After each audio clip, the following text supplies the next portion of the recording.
Hi guys, in this video we'll be implementing another amazing project called gold price prediction using machine learning.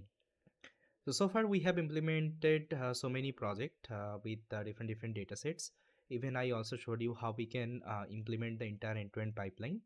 If you want, you can also convert this project as an end-to-end pipeline. Okay, the same template you can use. So first of all, let me show you the data, like where this data is present. After that, I will show you the workflow. Then we'll start the implementation of this project. Guys, this is the data. You can see this data is available over the Kaggle website. The dataset name is gold price data. And you can see this is the data looks like. So it has actually different features like SPX, then GLD, USO. Okay, based on that, you have to predict the price of the gold. So here price in you can see this is the price. So the price you can see you have to predict in a euro or USD. Okay, you can see.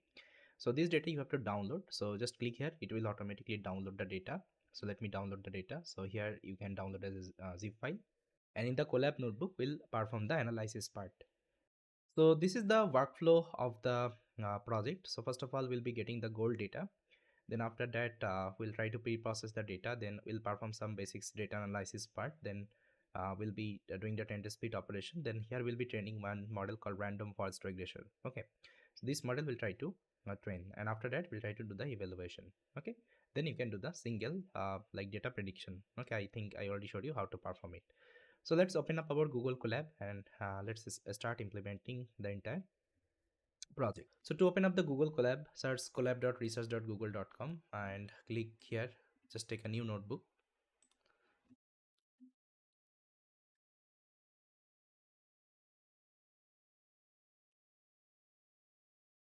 So I'm going to name it as gold price prediction. Now let's connect the notebook. So notebook is connected. So here, first of all, let's import all the necessary library I need. So I'm going to import NumPy as NP. Then I need pandas, SPD. Then I need matplotlib. So import matplotlib dot pyplot as plt. Then I need seaborn. So import seaborn as SNS. Then I need tender speed from scikit-learn. So from scikit-learn dot model selection, model underscore selection, import train test split. Then I need random forest classifier. It is available inside sklearn dot ensemble. Okay, I think you know that this random forest regression is the ensemble model. Okay, that's why it is available in the ensemble. And why regressor I'm using? Because the problem statement, you can see it is a regression problem statement, because here you have to predict the price of the gold and it's a continuous data. Okay, that's why it's a regression problem statement. So import uh, random forest regressor. Then I also need the metrics. So from, okay, so I just need to write from sklearn input metrics. So now let's upload my data. So this is the data, let's upload it. Then I'm going to rename it, because sometimes whenever you will try to unzip, it will give you some issue. So that's why you have to rename it. Then you can unzip the data. So unzip, just give the data location.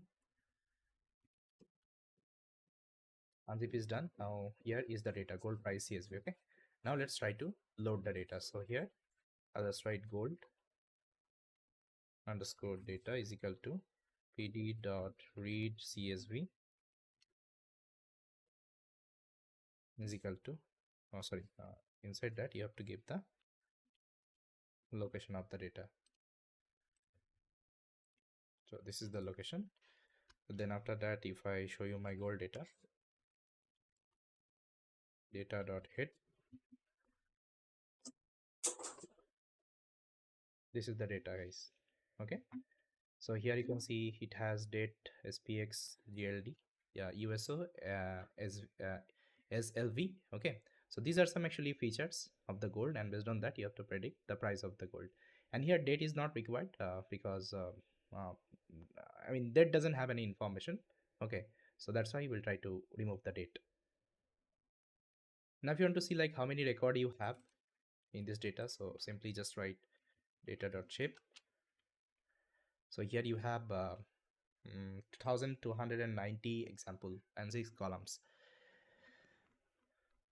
Now if you want to see the information like how many integer variable, category variable you have, you can see that. So all the variables are you can say floating, and only this date, okay, it is the object type variable. So we'll try to remove this part. And if you want to see whether it is having missing value or not, simply just write gold data dot is null, okay, and dot sum. So you can see there is no missing value in the data. It's completely fine. Now if you want to see some statistical analysis, you can also see the describe of the data. So here you will be getting mean, standard deviation, minimum value, 25 for 50 and 75, and max. Okay, these are the value. Now here like all the data you can see it is like a floating type data, and again it's a regression problem statement, so we have to also see the correlation. Okay, correlation of the data, so whether any column is like highly correlated or not. So for this let's try to see the correlation. So correlation is equal to gold data dot core. Okay, so there is a method called core inside pandas. So if you execute, so this will give you the correlation value, but here it is telling could not convert the string to float, because what is happening here, you have one this one uh, categorical column. Okay, so that's why it's not working. So what I will do, first of all we'll try to drop this particular data. So gold data dot drop, so column is equal to, I want to drop this date column.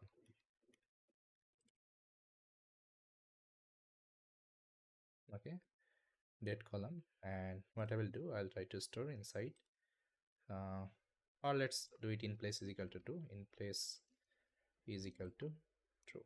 That means I want to do it permanently. Now let's see if I execute.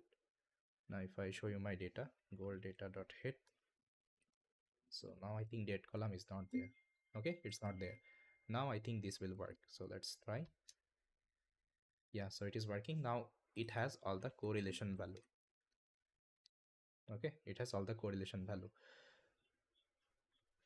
but I want to plot it in a graph so that you can understand, okay, what is the correlation. Because by seeing this number actually I think there is a possibility you won't be able to understand. So let's plot a graph. So here we'll be using matplotlib to plot this particular graph. You can see this is the graph we are plotting. So if I show you, see, this is the correlation. So you can see this is the highly correlated number. That means if you get this blue mark, that means it's highly correlated, close to 1. And if you get this white mark, that means it's lowly correlated. You can see this euro usd, euro asd, this is highly correlated because these are like same column. That's why this color is high and the number is 1.0. Okay, then this euro usd and slv. Okay, you can see this is also like a little bit correlated, 0.3 around. So here you can consider. Then uso and usd, so this is having actually correlation and close to 1. Okay, so that's how I think you know that, guys, in statistics what is the correlation and how it helps us to perform the regression problem statement. So you have to understand. Okay, so with that you can understand whether your feature is has so with that, guys, you can understand your feature is having relation with your target column or not. Okay, based on that you can select the column, and if any of the columns is, let's say, highly correlated without your target, that time you can remove one of the column and you can keep only one column. I think you already learned in your statistics. Okay, I'm not going to explain. Now what we'll do, guys, we'll try to split the column between our x and y. That means here we'll try to separate out our x. So date I already removed, so I'm going to remove from here. So I'm only going to remove the gld. That means this is my target. Okay, and inside x I don't want to keep the target, and inside y I want to keep the target. Okay, that means the price, GLD. Now you can see this is the X and this is the Y. Okay, so here one mistake I have done, guys. Instead of GLD, it would be uh, this one, na? Because this is the price. Here I will try to mention it. Now it should work. Let's see.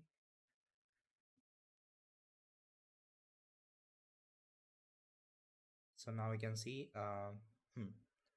it is fine. Now if I show you my Y, so here is the price. Okay, now what we'll do, guys, we'll try to do the test split operation. So here I'm keeping 80% data for the training and 20 for the testing. Then we'll initialize our random forest regressor, and n estimator is equal to, I'm taking 100. Again, it's a hyperparameter tuning. Okay, you can take any number. So I was trying with 100 and it was working fine. Okay, you can go to the documentation of random forest regressor, you will get it. Now let's feed the data. So I'm going to feed the data X train and Y train. Now it's done. Now if I do the evaluation on the testing data, so let's see the prediction.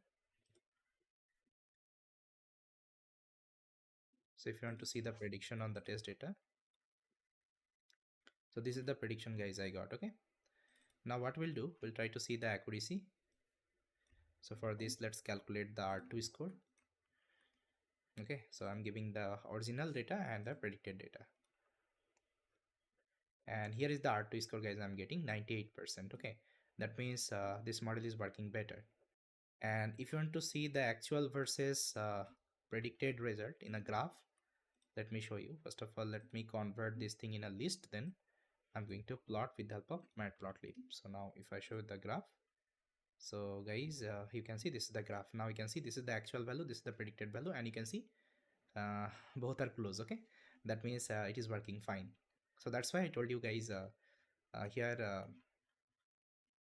Now what you can do, you can convert this project in an end-to-end pipeline by referring my previous template, and you can actually complete the entire, let's say, implementation. So with that, guys, thank you so much for watching this video, and I will see you next time.